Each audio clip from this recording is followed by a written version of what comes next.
नमस्कार dear student, most welcome to our YouTube channel Uday education. विद्यार्थियों, आज के इस वीडियो में लेके आया हूँ क्लास 10 बोर्ड परीक्षा की दृष्टि से इम्पोर्टेंट आपके हिंदी विषय का पेपर, जो कि इस बार आपके आने वाले बोर्ड एग्जाम की दृष्टि से अति महत्वपूर्ण रहने वाला है। आपके हिंदी का पेपर है वो 12 मार्च को होने वाला है और उसकी दृष्टि से वेरी वेरी मोस्ट इम्पोर्टेंट ये वीडियो रहने वाला है। तो आप सभी विद्यार्थियों से निवेदन रहेगा, वीडियो को अंत तक देखिएगा, वीडियो को लाइक और चैनल को सब्सक्राइब जरूर कर दीजिएगा। चलिए बढ़ते हैं पहले प्रश्न की ओर। पहला प्रश्न है, निम्नलिखित अपठित गद्यांश को पढ़कर नीचे दिए गए प्रश्नों के उत्तर दीजिए। सबसे पहले आपको क्या करना है, गद्यांश को 2 बार या फिर 3 बार अच्छे से पढ़ना है, समझना है। फिर उसके बाद में आगे जो प्रश्न पूछे जाते हैं उनके उत्तर देने हैं। आप डायरेक्ट ही आंसर देने लग जाते हैं तो उसमें आपके उत्तर हैं वो गलत हो सकते हैं। तो सभी विद्यार्थियों को ध्यान रखना है, पहले आप गद्यांश को अच्छे से पढ़ें और समझें, फिर उसके बाद में आंसर दें। तो ये गद्यांश है, जैसे कि श्रम की अवज्ञा के परिणाम का सबसे ज्वलंत उदाहरण है हमारे देश में व्याप्त शिक्षित वर्ग की बेकारी। हमारा शिक्षित युवा वर्ग शारीरिक श्रम पर कार्य करने से परहेज करता है। ये वाला जो आपका गद्यांश है ये इम्पोर्टेंट रहेगा। जैसे कि पहला इसमें प्रश्न है, उपयुक्त गद्यांश का उचित शीर्षक क्या है? तो विद्यार्थियों, इसका जो उचित शीर्षक है वो है श्रमहीनता के दुष्परिणाम, यानी ऑप्शन नंबर ब इसका सही आंसर है। फिर उसके बाद में अगला प्रश्न है, प्रश्न संख्या 2, जीवंता में कौन सा प्रत्यय लगा हुआ है? तो जीवंता जो शब्द है इसमें आपका ता प्रत्यय लगा हुआ है। प्रत्यय आपको पता है शब्द के पीछे लगता है और वो होता है प्रत्यय, तो यहाँ पे देखो ता प्रत्यय लगा हुआ है। फिर उसके बाद में अगला प्रश्न है, प्रश्न संख्या 3, हमारे समाज में शारीरिक श्रम न करना उच्च सामाजिक जीवन स्तर की पहचान माना जाता है। किस प्रकार का वाक्य है? ये कौन से प्रकार का वाक्य है ये आपको बताना है। तो ये विधानवाचक वाक्य है। कौन सा है? विधानवाचक वाक्य है। ऑप्शन नंबर अ रहेगा इसका सही आंसर।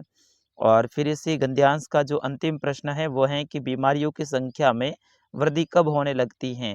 तो विद्यार्थियों, इसका सही आंसर है, जो जो आर्थिक स्थिति में सुधार होता है त्यों त्यों बीमारियों में वृद्धि होने लगती है। तो ऑप्शन द रहेगा इसका सही आंसर। फिर उसके बाद में दूसरा है कि अपठित काव्यांश को पढ़कर नीचे दिए गए प्रश्नों के उत्तर देने हैं। काव्यांश को अच्छे से पढ़ लेना है, फिर उसके बाद में आपको प्रश्नों के उत्तर देने हैं। इसमें देखिए, छठा प्रश्न है, भारत नाम किसके नाम पर पड़ा? तो विद्यार्थियों, भारत नाम है ये भरत के नाम पर पड़ा, यानी ऑप्शन ब रहेगा इसका सही आंसर। अगला है, भरत ने किस गुरु से शिक्षा पाई थी?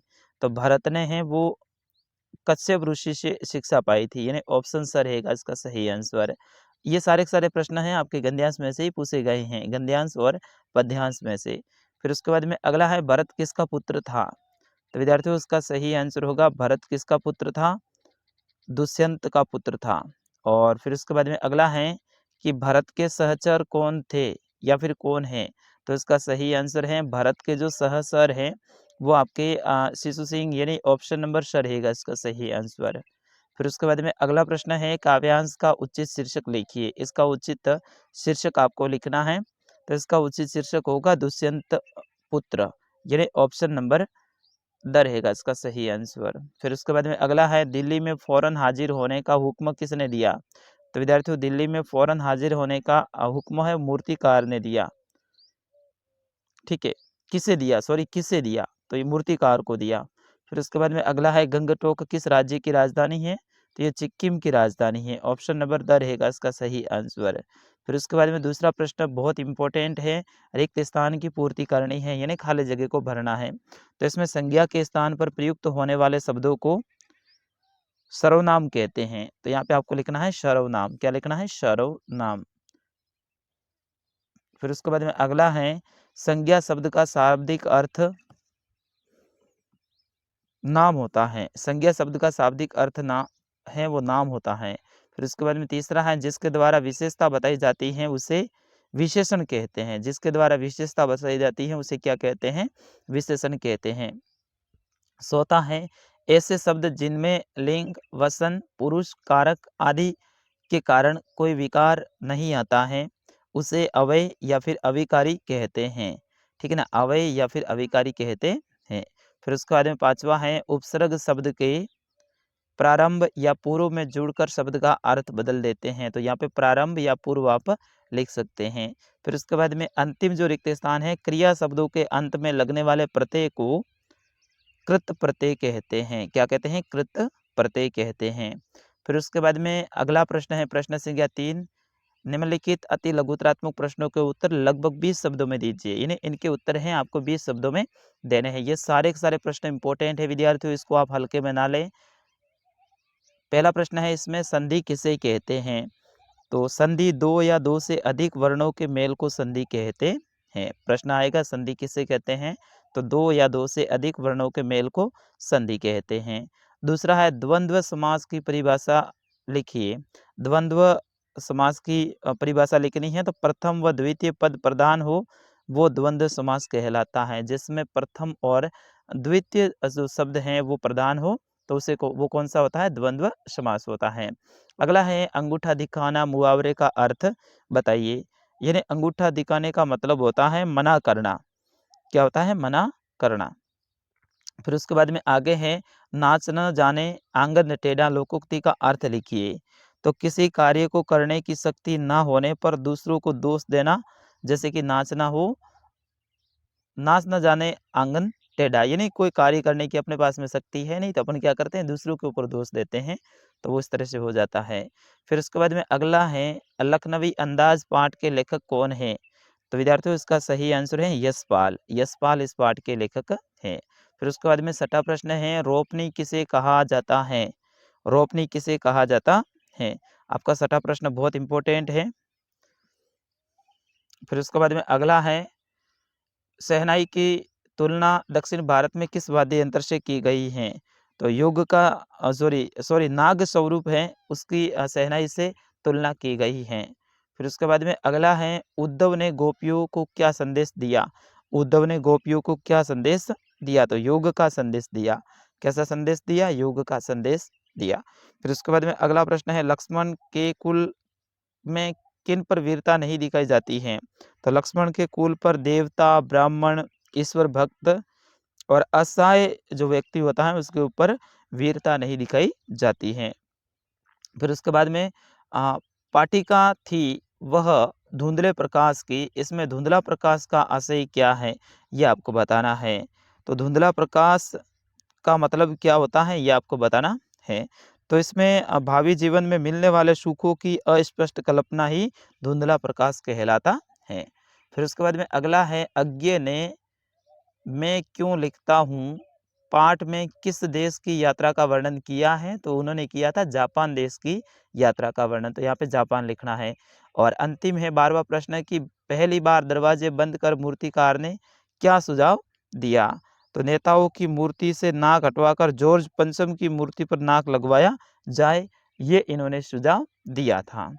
फिर उसके बाद में आगे हैं प्रश्न संख्या 4 से 16 तक। प्रत्येक प्रश्न के लिए अधिकतम उत्तर सीमा वो 45 शब्द हैं। प्रत्येक प्रश्न है वो आपके 2 या फिर 3 नंबर का रहेगा। जैसे कि प्रश्न संख्या 4 है माता का अंचल पाठ में ग्रामीण परिवेश का चित्रण किया गया है। आप ग्रामीण जीवन में क्या अंतर पाते हैं ये आपको लिखना। अच्छे से याद कर लेना विद्यार्थियों। फिर उसके बाद में गंतोक यानी गंगटोक को मेहनतकश बादशाहों का शहर क्यों कहा गया है? इस प्रश्न को अच्छे से याद कर लेना। यह प्रश्न आने की पूरी संभावना रहेगी। फिर उसके बाद में अगला है जॉर्ज पंचम की नाक व्यंग्यात्मक कहानी में भारत सरकार की किस मनोवृत्ति पर व्यंग्य किया गया है? इसको भी अच्छे से याद कर लेना है। फिर उसके बाद में 7वां प्रश्न है भगत के जीवन की घटना के आधार पर मोह तथा प्रेम के अंतर को समझाइए। यह आपको अच्छे से याद कर लेना है। फिर उसके बाद में अगला है विबुद्धि की चतुराई प्रेम में बांधक है। सूरदास के पद के आधार पर इस कथन की विवेचना करनी है। फिर उसके बाद में 9वां प्रश्न है बाल गोविंद भगत के बेटे के बारे में लेखक ने क्या बताया?